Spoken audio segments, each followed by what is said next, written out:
Lo primero que tendremos que generar es la pregunta, ¿qué relevancia, qué importante es el rollo de Qumran para el cristianismo, para las escrituras sagradas? Los rollos no solamente son importantes por su valor humano en la historia de la humanidad, sino que es muy importante para la confirmación de la dimensión histórica de Jesús. Porque Jesús no solamente necesitamos verlo desde la dimensión espiritual, porque su riqueza es tan grande que también tiene dimensión eterna, tiene dimensión escritural, pero también tiene dimensión histórica. Aunque los rollos no lo mencionan explícitamente a Jesús, pero sí comprueban su existencia. Porque si hay algo que he aprendido aquí en esta estadía en Jerusalén, que es donde más se ataca la figura de Jesús, en sentido, se lo desmitifica de su mesianismo. Y en la cueva número 11Q13 se encuentra algo de lo que quiero compartir de uno de los hallazgos que se hicieron en el año 1956 y que se publicaron por primera vez en la historia después de 2200 años, que es el rollo donde es el tratado de Melquisedec. ¿Qué luz nos arrojan? ¿Qué pensaban los de la comunidad acerca de Melquisedec? Y lo extraordinario de esto, porque aquí hay documentos de hasta 2500 años de antigüedad, es que justamente vienen a confirmar la figura eterna de Jesús. Es decir, podrían decir, el ser eterno de Melquisedec es una interpretación teológica de los cristianos después del año 336. Pero sin embargo, antes inclusive de la aparición de Jesús y sus 70 semanas de ministerio, ya se hablaba de que Melquisedec es un ser eterno, es decir, que los textos y la historia nos comprueban lo que más tarde en Jesús se nos va a revelar. Hebreos capítulo 5 habla, y capítulo 5 y capítulo 7 hablan específicamente de este rey sacerdotal. Y una de las cosas muy importantes que tenemos que ver en Melquisedec es que nos plantea un nuevo sacerdocio. Y que fue justamente lo que Jesús viene a hacer, a establecer un sacerdocio eterno, universal, en la figura de Melquisedec. Pero ¿qué significa este Melquisedec? Lo tenemos que comparar con Génesis capítulo 14, que en estos días en Jerusalén estuvimos recorriendo el Valle del Rey, donde Melquisedec sale al encuentro de Abraham y le suelta dos palabras. Fíjense el poder de este sacerdocio. Dos palabras: bendito sea Abraham por el Elohim, y, por el león, y con esas dos palabras cambia el destino de Abraham, porque después del capítulo 15 se desata el hijo de la promesa. Entonces, una de las cosas que Dios va a desatar en nosotros es que la palabra va a mudar y va a dimensionar nuestro destino. Otra de las cosas, el libro, los que son estudiantes de la escuela bíblica lo estudiamos. Hebreos nos hablan de figuras, de palabras que por ahí un poco complicado, pero lo voy a decir. Se llaman apax legomenon. Son apariciones de palabras hechas una sola vez y que no se vuelvan a repetir en ninguna otra parte de la Biblia. ¿Y qué nos habla Hebreos? Del sacerdocio de Melquisedec. Quiere decir que la eternidad tiene una revelación que todavía no había sido escrita. Y justamente es exclusivamente esta carta la que habla de Melquisedec. Habla de su sacerdocio, pero no es un sacerdocio como los levitas, es eterno. Entonces no se vio, no se oyó, pero ahora este misterio por siglo, nosotros somos los herederos de Deuteronomio 29:29. Las cosas ocultas le pertenecen a nuestro Dios, más para nosotros y vuestros hijos las reveladas. Así que declaro que esa herencia de la revelación de la palabra es para nosotros y para nuestras generaciones. Dice Hebreos 5, dice, así también, verso 5, así también el Mesías no se glorificó así a sí mismo, haciéndose sumo sacerdote, sino el que lo dijo: mi hijo eres tú, yo te he engendrado hoy. para desmitificar y para anular el mesianismo de Jesús, se dice, a Jesús no lo ungió nadie. Cuando se le ungía al rey o al sacerdote, en el caso de la linaje de Aarón, ungir se llama hacer Mashiach, ungir. Pero a él no lo ungió nadie. Pero aquí hay una cuestión, a él no lo puede ungir hombre. Entonces, este linaje que viene de arriba, solamente la presencia del Padre, con una unción eterna, y dice, como también dice en otro lugar, tú eres sacerdote para siempre, para siempre. Quiere decir que antes de que exista el oficio del sacerdocio levítico, ya había un sacerdocio eterno operando. Una de las descripciones de la redención en la eternidad es el cordero inmolado desde antes de la fundación del mundo. Quiere decir, ya había oficio eterno sacerdotal. Y una de las funciones del sacerdocio es enseñar el misterio de la palabra. Entonces, ¿dónde está el secreto de la palabra? En la dimensión eterna de una persona. Amén. Ahora, y verso 7, que en los días de su carne, habiendo ofrecido ruegos y súplicas con gran clamor y lágrima, el que podía rescatarlo de la muerte, fue oído a causa de su sumisión. Una de las características de este real sacerdocio es la cabeza del orden. Es decir, que todas nuestras oraciones están oficiadas por él. Entonces quiero que hagan esta declaración conmigo. No hay oración débil. Que el Padre no la reciba sin el sacrificio de Jesús.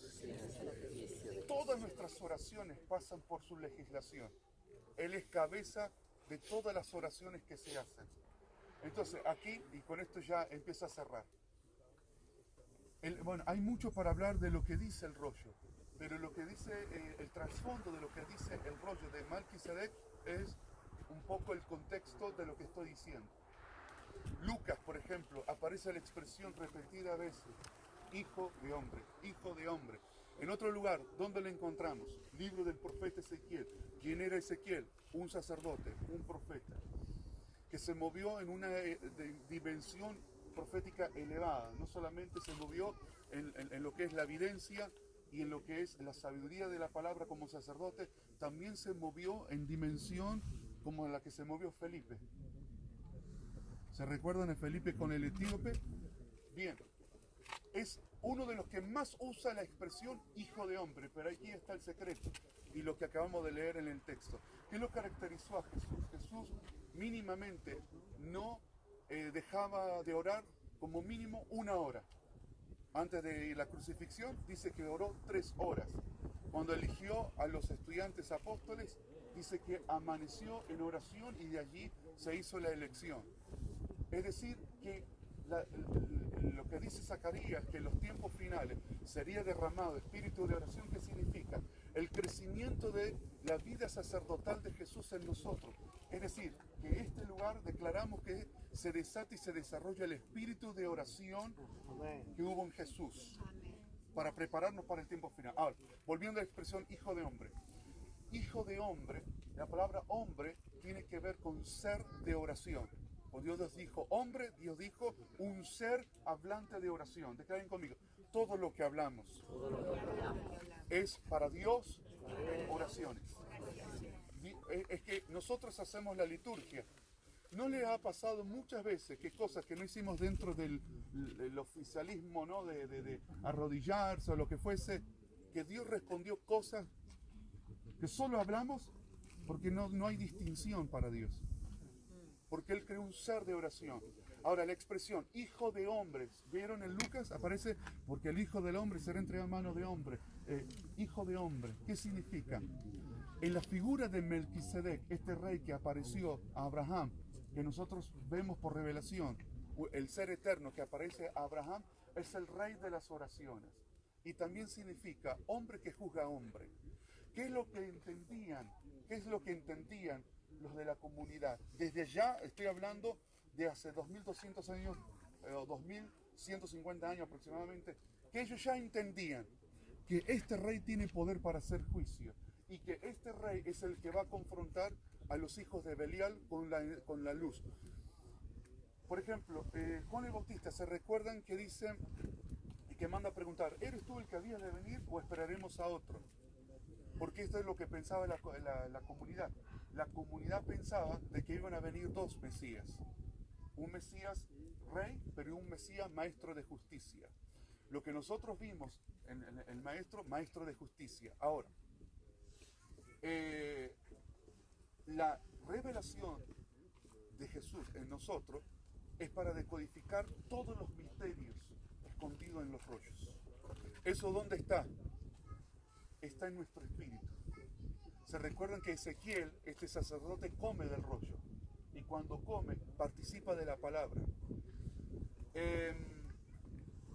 La expresión hijo de hombre, entonces, es hombre que juzga a hombre. ¿A quién se le dio el poder del juicio final? Al Mesías. Pero Pablo dice que estamos sentados en lugares celestiales. Y dice, y que el hombre espiritual juzga y él no es juzgado por nadie. Es decir, que nos hizo participante él de su sacerdocio eterno. Entonces, cuando hablamos de la expresión hijo de hombre, es una expresión codificada de Melquisedec. Es decir, que Lucas lo que hace es, en su escrito, revelar este hijo de hombre es el Melquisedec que aparece a Abraham, y este es decir, el eterno que tiene que hacerse carne, porque solamente hombre podrá juzgar hombre.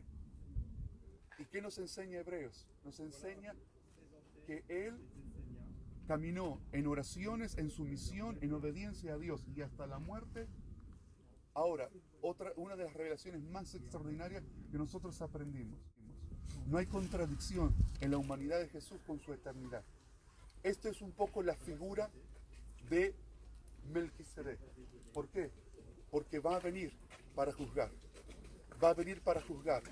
Y el juicio de las naciones que se produce para el tiempo final es justamente la revelación del Rey de oración. Ahora, el rollo, hay muchas cosas para aprender del rollo, de los rollos encontrados acá. No fue fácil. Se encontraron más de 2.000 rollos y 200 pertenecen a la Biblia. Pero los beduinos, cuando esto se produce, el descubrimiento, muchos de ellos lo rompieron.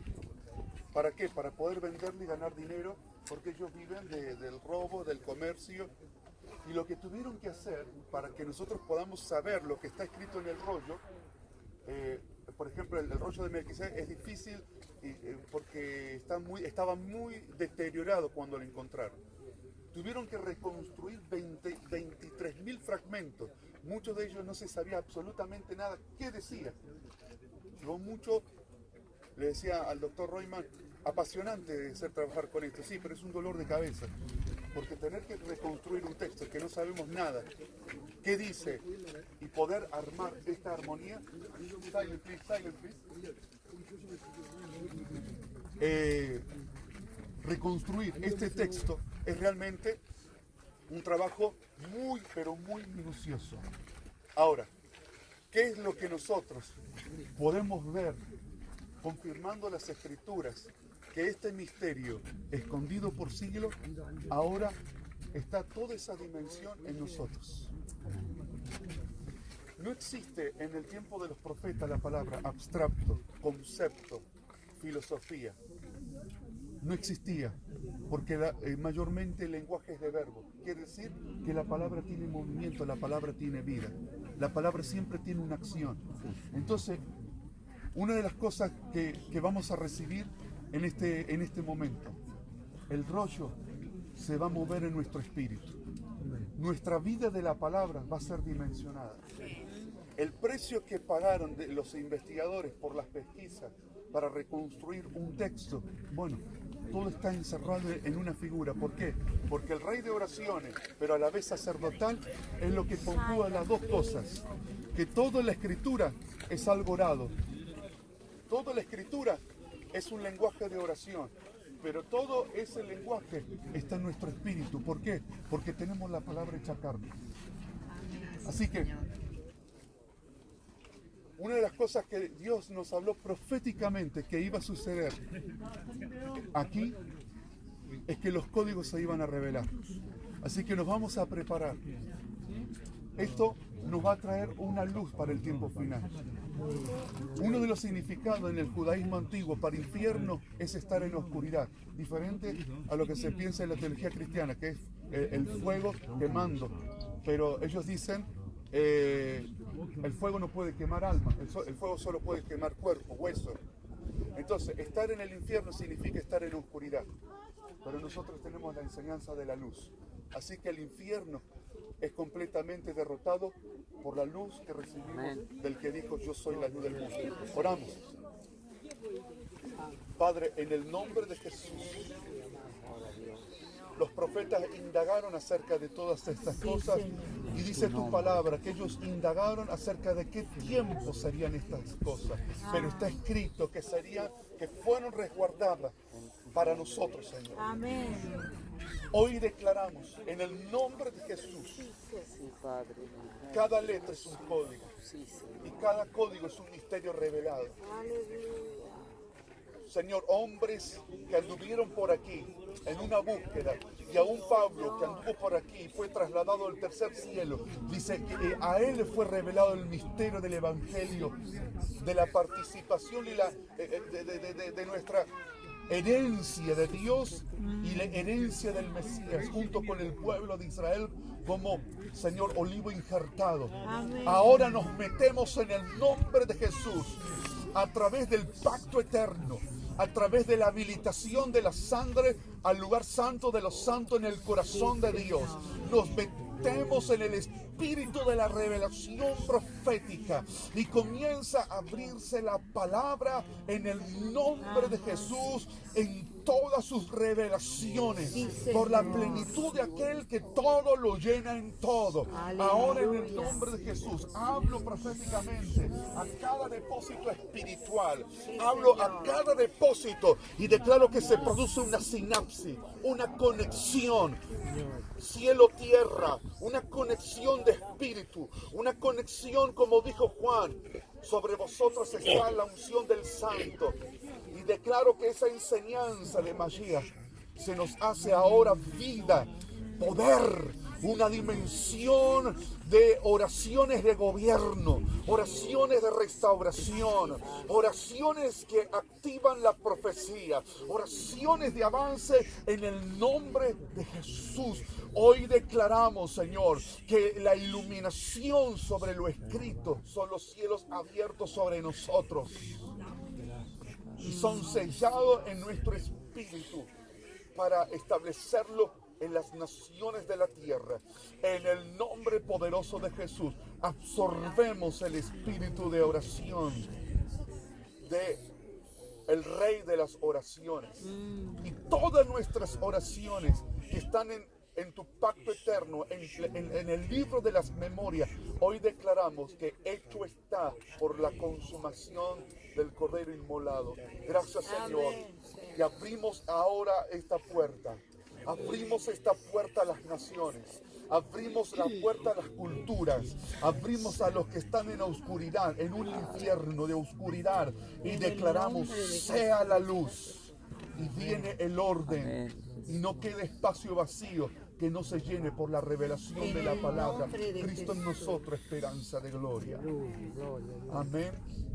Y amén. Padre, quebrantamos los espíritus ancestrales, los guardianes del lugar. En el nombre de Jesús, Satanás, suelta. Suelta. Suelta en el nombre de Jesús. Suelta, dragón. En el nombre de Jesús. Te ordeno, dragón, que sueltes ahora mismo. Suelta. Suelta. Has hecho tu nido en las aguas. En las profundidades de las aguas, has hecho tu nido en las aguas. Te conservaste en la cueva. Fusionaste la fuerza y la energía para cerrar el entendimiento, para que no le resplandezca Evangelio de Jesucristo y su gloria y su paz. En el nombre de Jesús. En el nombre de Jesús. En el nombre de Jesús me paro con autoridad.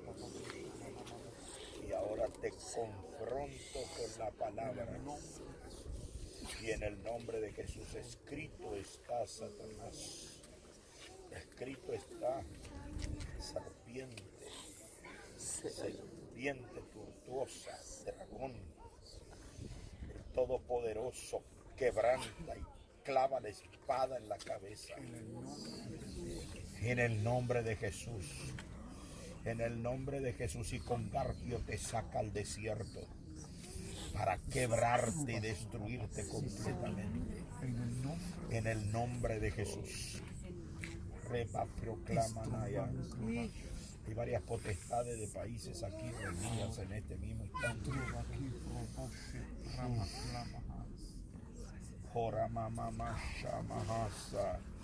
No fue malentendido, no, esa fuerza de dragón está en el nombre de Jesús siendo quebrantada ahora y humillada en extremo.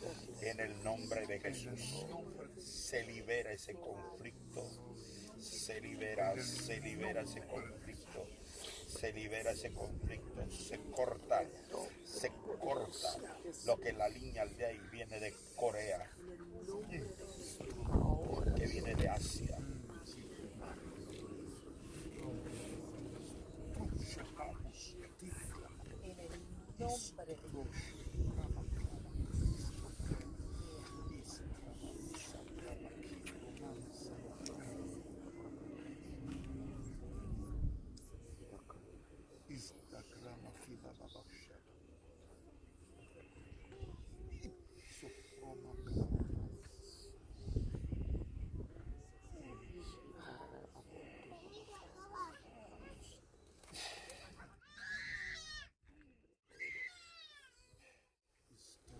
Se libera la tierra.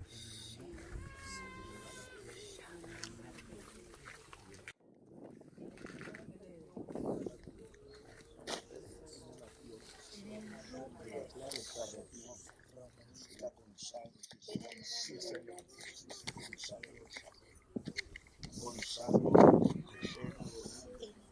En el nombre de Jesús. En el nombre de Jesús. En el nombre de Jesús. En el nombre de Jesús. El soplo de la tierra nueva.